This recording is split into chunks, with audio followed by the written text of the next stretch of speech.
Mathias, comment tu analyses la rencontre de ce soir? Dur, on a eu pas mal d'occasions, pas fait non plus un mauvais match.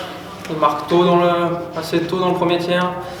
Et après, derrière, le gardien fait, je pense, un très gros match. Et, c'est comme ça, c'est le hockey, hein, et je pense qu'il a sauvé son équipe à lui tout seul. C'est frustrant parce qu'on sent une équipe qui est globalement plutôt bien en jambes au premier tiers, avec vraiment pas mal d'occasions de but, un jeu plutôt huilé, des bonnes situations, et effectivement, comme tu le dis, le gardien qui est déterminant. Ouais, c'est souvent ça. Hein. Il y a des matchs où on commence mal, mais c'est vrai qu'il y a des matchs où on est bien, on se sent bien, puis direct on prend un but. Là, ça nous coupe un peu le rythme. Là, on essaie de revenir aujourd'hui, mais ouais, comme tu dis, le gardien. Il y a des jours comme ça veut pas. Là, il y a 2 matchs qui se profilent à la maison, mardi et vendredi prochain contre Grenoble et Anglet. J'imagine que là, on va avoir envie de se racheter. Ça c'est sûr, là, il faut essayer quand même d'aller prendre des points dans la semaine. Ça va faire du bien d'enchaîner un peu les matchs, un peu comme on faisait il y a longtemps. Et non, mais c'est sûr qu'il faut aller chercher des points, hein, même si c'est des grosses écuries. Mardi, là, si on peut aller chercher même un petit point ou quoi que ce soit, on va y aller. Tu évoquais justement le nombre de matchs qui est réduit cette année, on connaît les causes.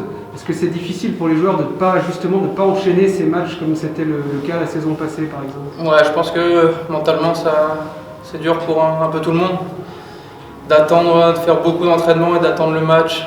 Et après, si le match se passe mal, de rattendre la semaine d'après, donc pas pouvoir relever la tête assez vite si on regagne par exemple le mardi ou quoi. Mentalement, c'est pas facile. Merci Mathias. Christophe, on avait Mathias au micro il y a quelques secondes qui nous confiait que malgré un match qui n'était pas catastrophique, Chamonix a manqué de réussite dans le dernier geste et tombé sur un excellent gardien. Et au final, c'est une défaite contre Mulhouse ce soir. Oui, dominer n'est pas gagné, mais Mulhouse a joué sur ses valeurs, ils se sont beaucoup sacrifiés. On était, je pense, nettement supérieur en qualité de jeu, en patinage. Mais la finition n'était pas là, clairement. Pour qu'on fasse un bon gardien, il n'a pas fait de faute, c'est clair. Je pense que notre attitude dans le dernier geste, dans la volonté de marquer, on n'est pas assez tueur et on sent un petit peu des chutes un peu tendres. Voilà, un petit peu tendres. Donc ce dernier geste, où les masses non plus, on n'est pas assez précis, on ne gêne pas assez le gardien, on n'est pas assez dans la zone dure, là où il faut aller, on n'est pas assez agressif et on n'est pas assez dur sur nos chutes. Voilà. Oui, on a dominé dans le jeu, mais il faut gagner, ok. C'est pas juste de dominer, il faut gagner.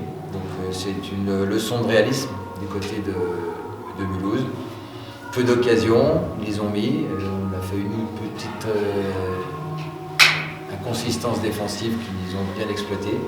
Puis après, oui, on met la main sur le puck, mais ça suffit pas. Mais je crois que c'est un peu la carte de visite de Mulhouse cette année. Hein. Je crois qu'ils sont allés à Grenoble, ils ont pris 2 fois plus de shoots contre Grenoble.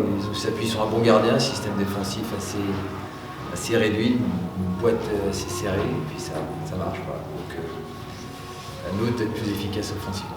Merci Christophe.